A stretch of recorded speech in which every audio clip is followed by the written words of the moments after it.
Logistics wins wars. At least that's what all the cool, smart, good-looking kids are always saying, and right now, Ukraine is hammering away at Russia's logistics in a big way. Everything that winds up on the battlefield, tanks, artillery, the troops on them, parts, ammo, food, hell, even the jar of olives that's really filled with vodka because you needed a way to get it through customs to your little fob, it all gets there because of logistics. But getting it there is only half the battle. Now all those things need to be maintained, resupplied with spare parts, fuel, ordnance, and more illicit mail. If you can cut off even a small percentage of those things from reaching the front, you can have a drastic impact on not just operations, but on morale as well. And right now, Ukraine's campaign against Russian logistics is starting to have a drastic impact.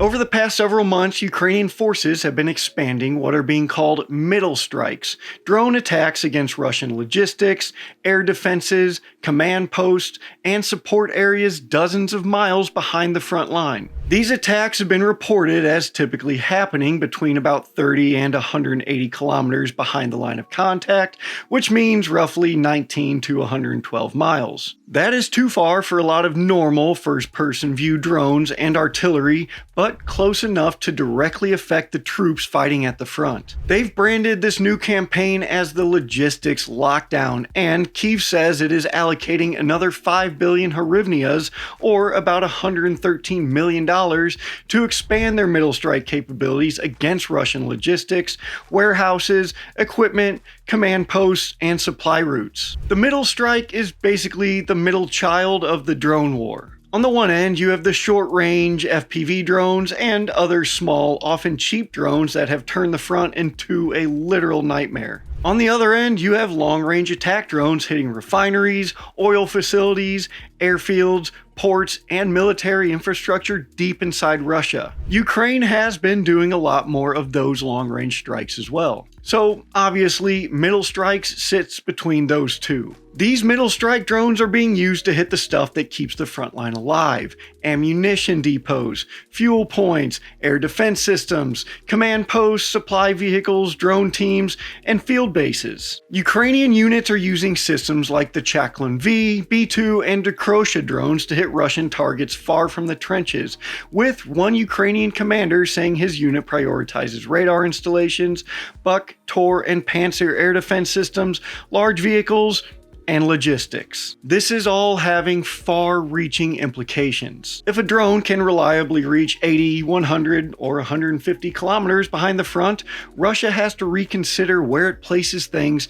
that used to feel far enough in the rear. Fuel depots, ammo dumps, repair facilities, all those things that we have already mentioned may now have to be pulled back, dispersed, hardened, or used for shorter periods of time before relocating. Aid stations and casualty collection points face the same problems that all those other things we just mentioned do. They need road access, vehicles, radios, generators, and predictable movement, which are exactly the patterns and things that drones are built to find and exploit in order to kill. Reuters quoted Ilya Mashina, who is the commander of Ukraine's 431st Separate Unmanned Aircraft Systems Battalion, making the larger point: the farther you pull back, the more that you complicate logistics. This might be a little obvious, but as you pull those things back from the front, now you have to rely more on roads to then reach the front. This is becoming a significant problem for Russia, especially in occupied southern and eastern Ukraine,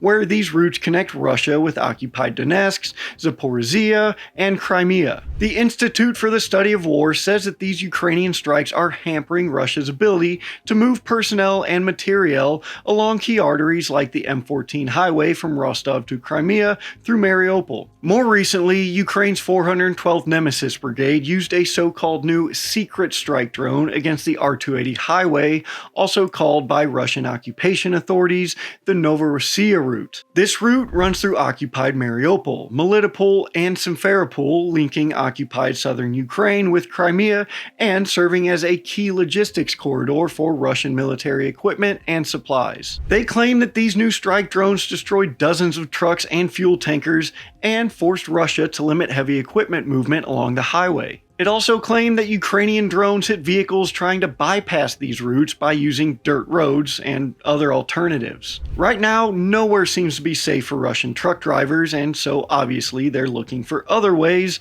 but those are just as deadly now. On top of that, not only do the Russians now have to defend those highways, but they also have to worry about those alternative dirt paths, those access roads, hell, even level fields, all while keeping an eye on those fuel depots, recovery vehicles, and those spots in the road that slow things down because they've been hit so many times. Now let's circle back just a little bit to that new secret weapon that the 412 Nemesis Brigade says that they've been using. They've said that they've been using a secret strike wing that has not been previously seen. Now, that could mean a whole new airframe, or just modifying an existing system, getting a new guidance package, or a combination of drone and targeting process that is more interesting than the actual plastic and electronics. We don't really know yet what it is, but maybe by the time you're watching this, we will know, and then we can discuss it in the comments, or you can jump on our Discord server that you can join through the link in our description. There are also reports about a drone called Hornet. Defense Express reported that Ukrainian forces have used Hornet strike drones against Russian logistics routes at depths of roughly 50 to 150 kilometers, and they described the system as a fixed-wing UAV associated with visual navigation and target detection or target capture algorithms. This is particularly interesting because to hit a moving truck, you need some form of terminal guidance, but in order to have terminal guidance, you usually need some sort of connection to the drone, whether that be radio frequency or fiber optics, which we'll get more into fiber optics in a little bit.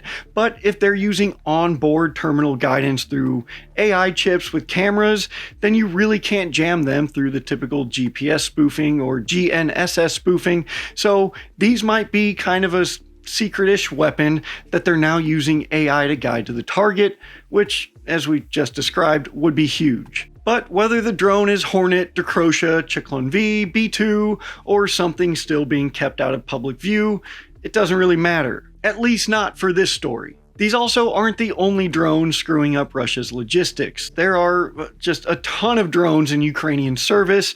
The number is truly mind-boggling, so we won't really get to them all today, but we do want to talk a bit about fiber-optic drones. Fiber drones are important because they use a physical fiber-optic cable instead of a radio link. A very thin line trails behind the drone, connecting it to the operator so that inputs from the operator and data from the drone, like the video feed, travels through that tiny little glass wire. That makes them highly resistant to the kind of radio frequency jamming that can break the control link on conventional FPV drones, because there are no radio transmissions being sent or received that can be screwed with. Now, on the surface, these sound like some kind of super weapon impervious to what's been really throwing a wrench in drone operations, but there are limits. Ukrainska Pravda reported in January that fiber optic drones make up no more than 15% of all drones along the entire line of contact, citing Serhiy Melnik of Ukraine's 69th Center. That same report stressed that the percentage varies sharply by sector, intensity of fighting, and how well individual units are supplied. Fiber drones are useful, but they are not free. They add a spool, and that adds cost and weight. That spool can limit payload, range, speed, or endurance depending on the design. The fiber also has to unwind correctly, and the ground stations and control systems have to work. It's been reported that persistent quality and standardization problems, including spool issues and incompatible ground setups, have kind of limited how well these can be employed. So, fiber drones have their own weaknesses, just like every weapon system ever. And like every other weapon, they work best as part of a layered strategy. Ukraine is using a mix of systems because the target set is broad. A truck on a road, an air defense radar, a depot, and a drone control team may all require different ranges, payloads, guidance, and risk tolerance. So by now, you're probably thinking, what about Russian air defenses? How come they aren't protecting these roads and support sites? And that's a great question. To expand on that no-duh answer, these middle strikes are targeting Russian radars and short and medium-range air defense systems, including Buk, Tor, and Panzer. Robert Brody, commander of Ukraine's unmanned systems forces, told Reuters that middle strikes are helping long-range drones slip through defenses to hit Russian oil and military facilities farther away. This is creating kind of a death spiral for Russian air defenses. Deep strikes on Russian oil infrastructure and military sites may be forcing them to move or spread out air defenses that would otherwise be closer to the front. Justin Bronk of the Royal United Services Institute has said that deep strikes have enabled more mid-range attacks by forcing Russia to disperse air defenses away from the front lines. That creates a nasty allocation problem. Are you happy? It is kind of like in Austin Powers where Fat Bastard says that he eats because he is unhappy, and he is unhappy because he eats. Look at me, I'm a big fat slob! If Russia keeps more air defenses near the front, then its oil refineries, ports, airfields, oil infrastructure, and military facilities farther back are much more exposed. If Russia pulls air defenses back to protect those sites, then the operational rear near Ukraine may have thinner coverage. If it tries to defend everything, it risks defending, in effect, nothing, because these systems need intact kill chains and layers to function effectively. The Institute for the Study of War and Critical Threats described Ukraine's long-range strike campaign as exploiting overstretched Russian air defenses while targeting oil infrastructure and military assets across Russia and occupied territory. Now, that doesn't mean that these mid-range drone strikes are succeeding only because Russian air defenses are being pulled back. This seems to also be working because, well, Ukraine is really good at drone warfare, including the training, manufacturing, and innovating, and Russia has a huge rear area to defend with a finite number of systems to defend it with that are also getting picked off. It certainly helps, though, that these long-range strikes are forcing hard choices about where air defenses go. We need to also caution that this is working for Ukraine for now. We've certainly seen several significant evolutions in Russia's 3-day special military operation. Just remember back to the early days when footage of javelins and NLAWs popping turrets off tanks were everywhere. These days, you don't really see that much because they've been replaced by drones. A Ukrainian commander told Reuters that this war has repeatedly seen one side gain a technical advantage before the other side catches up. He also warned that Russia has enormous experience in air defense technology and should not be underestimated. Russia can adapt, as it has before, and then Ukraine will adapt, and then Russia will adapt, and then Ukraine will adapt, because that's just the way these things go. That's kind of the cycle of everything, whether it's a sporting event like baseball or soccer or football, or warfare. The other side adapts. That's just what happens. To adapt, Russia can move those depots further back. They can also disperse fuel and ammunition wider so that if one gets hit, it's not as catastrophic. They can move at night, camouflage support areas, use decoys, which are pretty big, and we have a video on that you can watch and join the dozens of others who did. They can also change routes more often, push more electronic warfare and short-range air defense into the rear, and they can hunt Ukrainian drone teams, all while launching its own middle strikes against Ukrainian logistics. Russia is likely already doing some of or all of those things, and in the coming days and weeks, we'll probably see those adjustments play out in the footage. But all of those adaptations cost something. Moving depots farther back means that there's going to have to be longer truck routes. Dispersing your fuel and ammunition makes your supply less efficient. Night movement slows everything down and increases mistakes. More air defense for logistics means less air defense somewhere else, and more route changes mean more planning, coordination, and chances for a driver to end up lost. But for Ukraine, forcing these changes and forcing Russia to adapt is a victory in themselves. A destroyed fuel tanker is an obvious W, but having to move a maintenance site 30 miles further back doesn't really make a great video clip, and a casualty evacuation route that takes longer because the obvious road is under drone surveillance isn't very exciting. But that is what is moving the needle. If you can take out a logistics convoy that 100 soldiers were relying on for food, ammo, and water, you can take those 100 soldiers out of the fight or just severely degrade how effective they are. For the US military, the lesson is uncomfortable and extremely relevant. Rear areas are becoming more contested. Supply convoys, fuel farms, aid stations, maintenance sites, drone launch teams, command posts, communication nodes, and air defense batteries are all easier to find and hit than they used to be. The Iran war has exposed many of these shortcomings in how the US puts down its military footprint. The most unfortunate lesson that we can and absolutely should learn from is when those 6 soldiers were killed in March by an Iranian drone strike in Kuwait. Reports have said that they were in a makeshift command center that was unreinforced with practically no defenses against enemy threats. Now, to be fair, the Pentagon did push back on those reports, but either way, in the days following, the Pentagon put out a request to rapidly field pre-made bunkers across CENTCOM. If we hope to keep our service members reasonably protected and keep our supplies moving, we are going to need to update our playbook.